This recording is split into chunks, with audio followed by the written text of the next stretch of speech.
നമസ്കാരം, ഞാൻ ഡോക്ടർ അശ്വതിയാണ്. ഇന്ന് ഞാൻ അഡ്രസ്സ് ചെയ്യുന്ന വിഷയം നെഞ്ചരിച്ചിൽ എന്നതിനെ പറ്റിയാണ്. നെഞ്ചരിച്ചിൽ നമുക്ക് എങ്ങനെ ഒരു പരിധിവരെ തടയാമെന്നും ഏതൊക്കെ കാരണങ്ങൾ കൊണ്ടാണ് കോമൺ ആയി നെഞ്ചരിച്ചിൽ ഉണ്ടാകുന്നതെന്ന് നമുക്കിന്ന് നോക്കാം.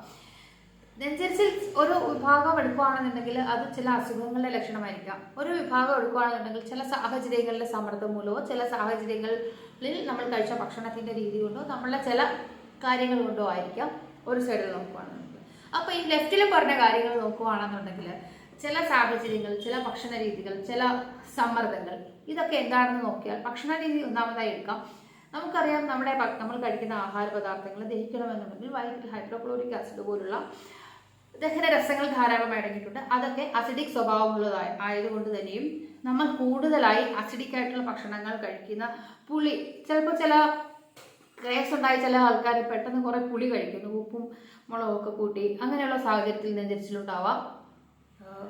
അതായത് പുളി പല വിധത്തിലുള്ള പുളികളുണ്ടല്ലോ, പുളിയുള്ള വസ്തുക്കൾ ധാരാളമായി കഴിക്കുന്നു. പിന്നെ തക്കാളി അധികം മിതമായ തോതിലല്ല, അമിതമായി കഴിക്കുന്നു. ഓറഞ്ച് അമിതമായി കഴിക്കുന്നു. ഓറഞ്ചൊക്കെ നല്ല സാധനങ്ങളാണ്, അമിതം എന്നാണ് ഞാൻ പറഞ്ഞ വാക്ക് കേട്ടോ. അമിതമായി കഴിക്കുന്നു. പിന്നെ ഡീപ് ഫ്രൈഡ് സാധനങ്ങൾ അതും അമിതമായി കഴിക്കുന്നു. പിന്നെ വയറ് നിറച്ച് ആഹാരം കഴിച്ചതിന് ശേഷം ഉടനെ പോയി കിടന്നുറങ്ങുന്നു. വയറ് നിറച്ച് ആഹാരം കഴിച്ചതിന് ശേഷം ഹെവി ആയിട്ടുള്ള എക്സസൈസുകൾ, ഒന്നുകിൽ ജിമ്മിൽ പോവുകയോ അല്ലെങ്കിൽ ഡാൻസ് പ്രാക്ടീസ് ചെയ്യുകയോ അല്ലെങ്കിൽ യോഗ പോലുള്ള കാര്യങ്ങൾ ചെയ്യുകയോ എയറോബിക് എക്സസൈസുകളൊക്കെ ചെയ്യുകയാണെന്നുണ്ടെങ്കിൽ അവിടെയും നെഞ്ചരിച്ചിൽ ഉണ്ടാകാനുള്ള സാധ്യത വളരെ കൂടുതലാണ്. അമിതമായി കോഫി, ചായ ഇതുപോലുള്ള വസ്തുക്കൾ ഉപയോഗിക്കുന്നു. ഭക്ഷണം കഴിച്ചതിന് നേരെ പുറകെ തന്നെ ചായ, കോഫിയുള്ള സാധനങ്ങൾ 2-3 ചായ ഒറ്റ ട്രിപ്പിൽ കുടിക്കുന്ന ആൾക്കാരുണ്ട്. അങ്ങനെയൊക്കെയുള്ള ആൾക്കാർക്കും നെഞ്ചരിച്ചിൽ ഒരു സൈഡിൽ ഉണ്ടാവാം. സ്ട്രെസ് ധാരാളമായുള്ള ആൾക്കാർക്ക് പല വിധത്തിലുള്ള സ്ട്രെസ് ഉണ്ടല്ലേ. ഇതിലേത് വിധത്തിലുള്ള സ്ട്രെസ് ആണെങ്കിൽ പോലും നമുക്ക് ഈ ലെഫ്റ്റ് സൈഡിലുണ്ടായിരിക്കുന്ന നെഞ്ചരിച്ചിൽ നമുക്ക് വന്നേക്കാം. പിന്നെ പറയുകയാണെന്നുണ്ടെങ്കിൽ ആൻസൈറ്റിയുടെ പ്രശ്നമുണ്ടെങ്കിലും ദഹനം കൃത്യമായിട്ട് നടക്കാതെ നെഞ്ചരിച്ചിൽ പോലുള്ള പ്രശ്നങ്ങൾ വന്നിരിക്കാം.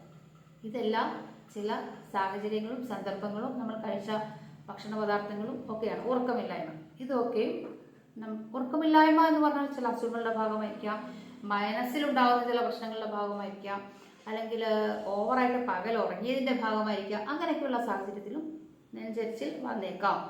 ഈ ലെഫ്റ്റ് സൈഡിൽ പറഞ്ഞ കാര്യങ്ങളല്ലാതെ റൈറ്റ് സൈഡ് എടുക്കുകയാണെന്നുണ്ടെങ്കിൽ ചില അസുഖങ്ങളുടെ ലക്ഷണമായിട്ടും നമുക്ക് നെഞ്ചരിച്ചിലുണ്ടാവാം.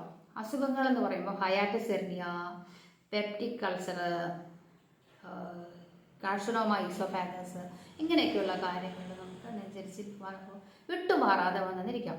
ഈ ലെഫ്റ്റിൽ നമ്മൾ പറഞ്ഞ കുറച്ച് കാര്യങ്ങളുണ്ടല്ലോ, ആ പറഞ്ഞ കാര്യങ്ങളിൽ ഒക്കെ അവോയ്ഡ് ചെയ്തിട്ടും ആ പറഞ്ഞ കാര്യങ്ങളൊക്കെ ശ്രദ്ധിച്ചിട്ടും വീണ്ടും വീണ്ടും അടിക്കടി നിരന്തരമായി നമുക്ക് നെഞ്ചരിച്ചിൽ ഉണ്ടാവുന്നുണ്ടെങ്കിൽ തീർച്ചയായും നമ്മളൊരു ഡോക്ടറെ കണ്ട് ഉപദേശം തേടേണ്ടതാണ്. എന്താണെന്ന് വെച്ചാൽ ഹയാറ്റിസ് ഹെർണിയയോ അല്ലെങ്കിൽ പെപ്റ്റിക് അൾസറോ അല്ലെങ്കിൽ എന്തെങ്കിലും തരത്തിലുള്ള വയറ് സംബന്ധമായിട്ടുള്ള ക്യാൻസറുകളോ ഒക്കെ ഉണ്ടെങ്കിൽ പോലും നമുക്ക് അത്തരത്തിലുള്ള പ്രശ്നങ്ങൾ വന്നെന്നിരിക്കാം.